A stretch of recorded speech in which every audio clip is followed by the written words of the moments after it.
नमस्कार। मैं दीपक कुमार मेरे online YouTube channel study with Deepak में आपका स्वागत करता हूं। आज के इस वीडियो के अंदर हम हमारी +2 +1 की जो हिस्ट्री की बुक है उसका लेसन नंबर 1 समय की शुरुआत से उसका लेक्चर नंबर ये 10 है। तो इससे रिलेटेड हमारे 9 लेक्चर है वो हो चुके हैं। तो वो आप मेरे यूट्यूब चैनल स्टडी विद दीपक के प्लेलिस्ट में जाकर आप देख सकते हो। तो जिसके अंदर हमने लास्ट लेक्चर के अंदर हमारा डिस्कशन हुआ था किस तरीके से आदि मानव आदि इतिहास के संदर्भ में जो भाषा और कला का विकास किस तरीके से हुआ था और बिना और भाषा कला और भाषा के उद्भव के किस तरीके से मानव जाति ने अपना विकास और डेवलपमेंट करना शुरुआत किया था। क्योंकि बिना भाषा और कला के जो मानव इतिहास के अंदर अपना जो आदि मानव है वो अपना डेवलपमेंट अच्छी तरह से नहीं कर सकता। भाषा का विकास के हमने संदर्भ में देखा था कि लगभग इसका जो उद्भव है वो 20 लाख पहले की इसकी जो शुरुआत थी वो हो गई थी। और लगभग अगर स्वतंत्र की बात करें तो लगभग 2 लाख पहले इसकी शुरुआत हो गई थी।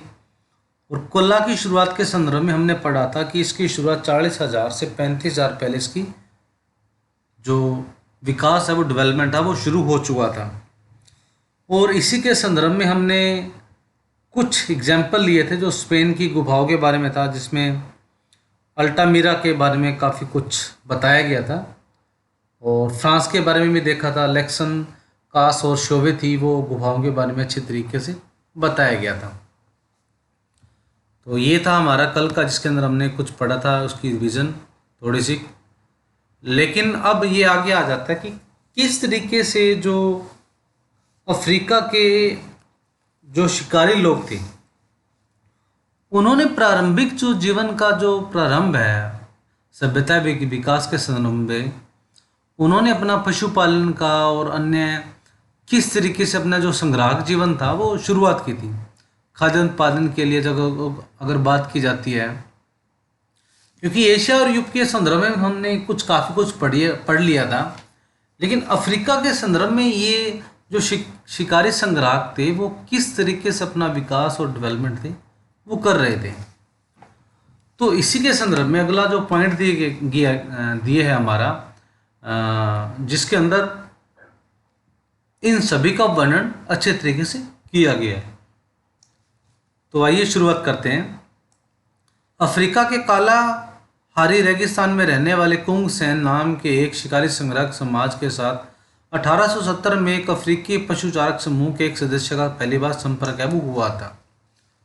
तो कुंग सेन नाम का जो व्यक्ति था, जिसके अंदर अफ्रीके के जो काला हारी रेगिस्तान थे उसके अंदर लगभग 1870 के अंदर जो इनका एक पशुचारण जो इनका समूह था, तो सबसे पहले शुरुआत के संदर्भ में अगर अफ्रीका के बारे में जब बात आती है तो 1870 के संदर्भ में इनका अभिव्यक्ति उल्लेख है वो पाया जाता है। उस व्यक्ति ने इस मुलाकात के बारे में निम्नलिखित वर्णन है वो दिया था। किस तरीके से उनकी जीवन शैली पद्धति के बारे में अच्छे तरीके से इसके माध्यम से हम पढ़ सकते हैं। सर्वप्रथम जब हम इस इलाके में आए तो हमने देखा कि वहाँ बालू की सतह पर अजीब किस्म के पैरों के निशान बने हुए थे। हमने आश्चर्यचकित होकर सोचा कि ये लोग कैसे होंगे। ये लोग हमसे बहुत घबराते थे और जब कभी हम उनके आसपास जाते थे तो ये भागकर कहीं छिप जाते थे। उनके शुरुआती जीवन के बारे में किस तरीके से बताया गया है कि जब क्योंकि वो सभ्य तो थे नहीं, असभ्य जीवन जी रहे थे, तो जब उन्हें बालू की रेत पर जब उनके पैरों के निशान देखे तो बड़े क्योंकि वो पूरी तरह से डेवलपमेंट तो हुए नहीं थे, उनके पहनने का तरीका जूतों पैरों में वो बिल्कुल था, वो प्राचीन समय के तरह बना हुआ था। और उन्होंने ये सोचा कि ये शायद जब हम इनके पास जाएंगे, इनसे मिलेंगे, इनसे वार्तालाप करेंगे तो शायद हो सकता है ये घबरा जाएं और हो सकता है हमें भी घबराहट हो सकती है, क्योंकि आपस में जो कम्युनिकेशन था वो कहीं ना कहीं इनके बीच में जो दूरी थी वो पैदा कर सकती थी। क्योंकि जब भी हम सभ्यता के बारे में सबसे पहले जानने की कोशिश करते हैं तो सबसे पहले हमें ये जानना जरूरी हो जाता है कि वहाँ का रेलेवेंट सभ्यता समाज है वो किस तरीके से रहा होगा। तो ठीक इसी तरीके से ही जो अफ्रीका के जंगलों के अंदर जो उनका जीवन शैली के बारे में जो जानने की जब कोशिश की कुंगसे नाम के जो पर्सन है, तो हो सकता है कि वो कहीं ना कहीं सबसे पहली बार मिलने के बाद कहीं आसपास अपने अपने आप को बचाने की कोशिश है वो करेंगे। हमें उनके गांव मिले लेकिन हमें हमेशा सुनसान पाया, क्योंकि अब कभी भी अजनबी लोगों को देखते थे तो इधर उधर भागकर झाड़ियों में छिप जाते थे। तो जब भी इस सभ्यता के लोग जब अफ्रीका के लोगों के जंगलों के अंदर जो पाए जाने वाली प्रजातियों के बारे में जब मिलते थे तो वो अपना इधर उधर भाग के कहीं छिप जाते थे झाड़ियों में, घरों के अंदर।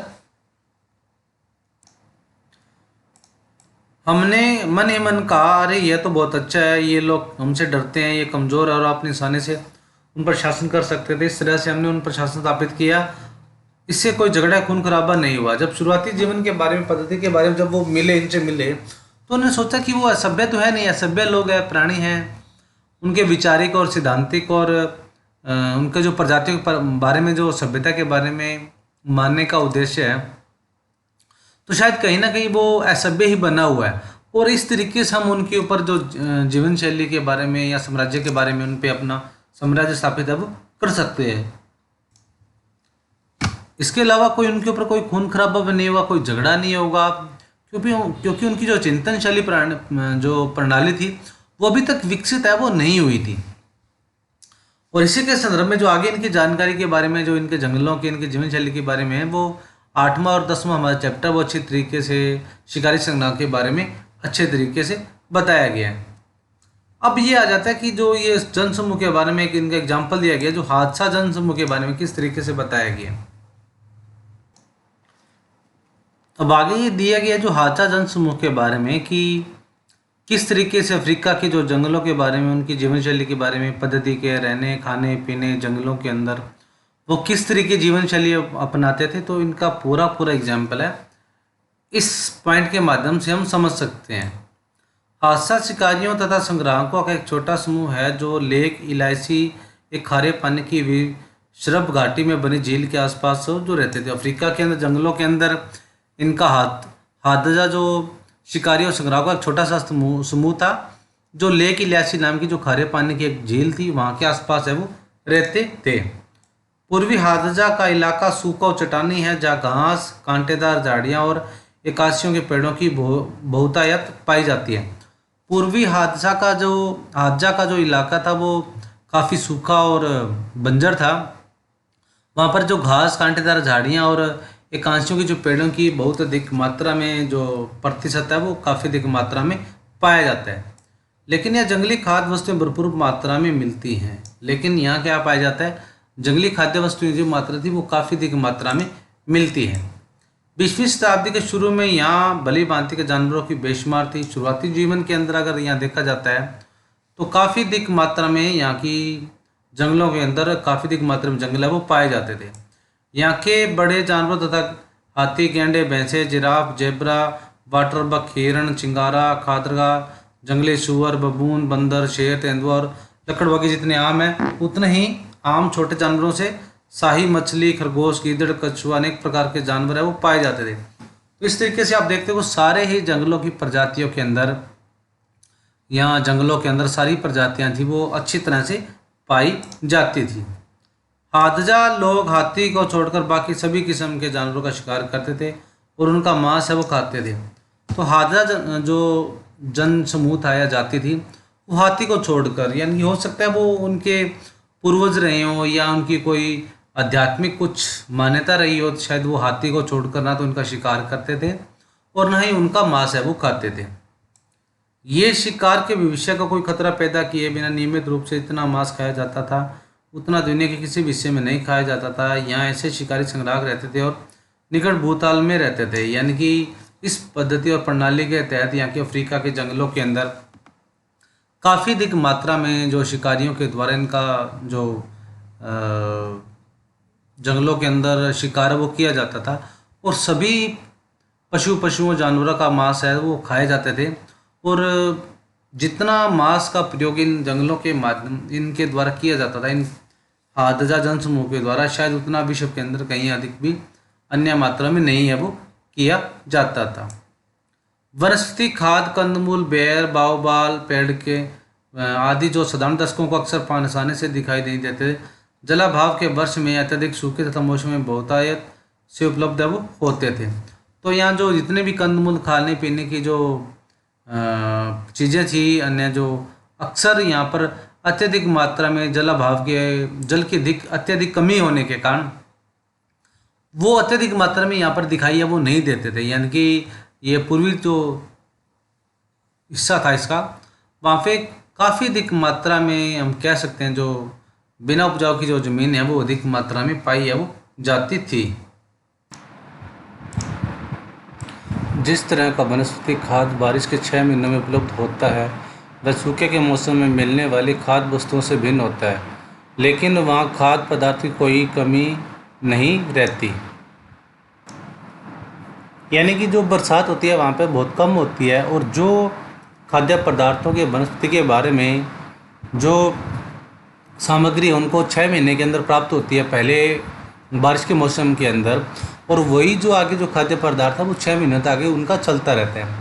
तो इस तरीके से अगर मान सकते हैं कि वहाँ जो खाद्य सामग्री के बारे में पदार्थों की कोई कमी है वो नहीं है रहती है। यहाँ पाए जाने वाली 7 किस्म की जंगली मधुमक्खियों के शहद और सूंडियों को चाप से खाया जाता है, लेकिन इन चीज़ों की पूर्ति सदा एक जैसी नहीं रहती, मौसम के अनुसार यहाँ बदलती रहती है। यानी कि नॉनवेज के अंदर वो सूंडी और शहद के बारे में अगर ये जो इनका भोजन है वो बड़े चाप से खाया जाता है, और ये इनकी जो आपूर्ति है जो वो लगभग वर्ष में इनकी जो सप्लाई है वो अलग अलग, इनकी आपूर्ति है वो अलग अलग रहती है। वर्षा के मौसम में जल स्रोत व्यापक रूप से देश भर में मिलते हैं, लेकिन सूखे के मौसम में ये स्रोत बहुत कम रह जाते हैं। यानी कि जब बरसात होती है तब तो ये खाद्य पदार्थ काफ़ी अधिक मात्रा में इनको मिल जाते हैं, लेकिन जब बरसात नहीं होती है तो इनकी जो आपूर्ति है वो कम हो जाती है। हादजा लोग यह समझते हैं कि अगर अधिक से अधिक 5-6 किलोमीटर की दूरी तक पानी मिल जाए तो उनका काम चल सकता है, इसलिए उनके शिविर आमतौर पर जल स्रोत से 1 किलोमीटर की दूरी में स्थापित है वो किए जाते हैं। तो ये लगभग ये इनकी मान्यता है, लगभग 5-6 किलोमीटर की दूरी के आसपास ही ये अपना जो शिविर है, घर है, वहाँ स्थापित करने की कोशिश करते हैं। और लगभग इनकी जो दूरी रहती है वो ऑन एवरेज है वो 1 किलोमीटर के आसपास है वो रहती है, जहाँ इनकी पानी की उपलब्धता है इनके घरों के आसपास उपलब्ध है वो हो जाती है। देश के कुछ हिस्सों में घास के खुले मैदान है, लेकिन हाजा लोग वहाँ कभी भी अपना शिविर नहीं बनाते। उनके शिविर पेड़ों तथा चट्टानों के बीच बल्कि तह झी तौर पर वहाँ लगाए जाते हैं, जहाँ ये दोनों सुविधाएँ हैं वो उपलब्ध होती है। यानी कि जो खुले मैदान है वहाँ भी काफ़ी अधिक मात्रा में कुछ हिस्से घास के मैदान पाए जाते हैं, लेकिन ये जहाँ पेड़ और चट्टानों की, यानी कि जो खुले मैदान है और पेड़ भी हो चट्टानी हो, वहाँ ज़्यादा ये तवज्जो देती है अपना घर रहने के लिए, क्योंकि खुले मैदान भी वहाँ इनको पसंद है, जंगल में भी इनको रहने के लिए, जो शिकार करने के लिए इनको ज़रूरी है, और चट्टानों पहाड़ों के द्वारा भी ये अपना मौसम में रहकर अपना जो बचाव है वो कर सकते हैं। पूर्वी हाजा लोग ज़मीनी तथा उनके संसाधनों पर अधिकार है वो नहीं जताते हैं। जितने भी प्राकृतिक तौर पे जितने संसाधन हैं वो अपना पूर्वी जो हाजा लोग के समूह है वो अपना इन पे अधिकार है वो नहीं मानते हैं। कोई भी व्यक्ति जहाँ कहीं भी चाहे रह सकता है, पशुओं का शिकार कर सकता है, कहीं पर भी कंदमूल, फल तथा शहद इकट्ठा कर सकता है, पानी ले जा सकता है। इस संबंध में हाजा प्रदेश में कोई प्रतिबंध नहीं है। यानी कि किसी भी तरह से ये जो आवाजाही के साधन के तौर पे इनको प्रयोग करने के लिए, चाहे पशु हो चाहे फल वनस्पति के बारे में इनका प्रयोग करते हैं, तो वहाँ पर किसी भी प्रकार का कोई भी इन पे बंदिश नहीं है। कहीं भी अपना रह सकते हैं, अपना जीवन यापन कर सकते हैं, किसी भी तरह का उन पे कोई प्रबंध है वो नहीं लगाया गया है।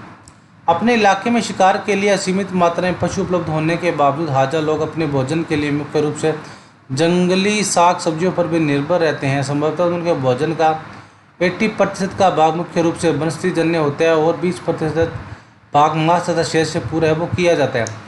तो इनकी जो मात्रा के अंदर, इनके इलाकों के अंदर, इनके जो जंगलों के अंदर काफ़ी अधिक मात्रा में पशु और जो अन्य वनस्पति जो जीव जंतु है वो काफ़ी अधिक मात्रा में पाए जाते हैं।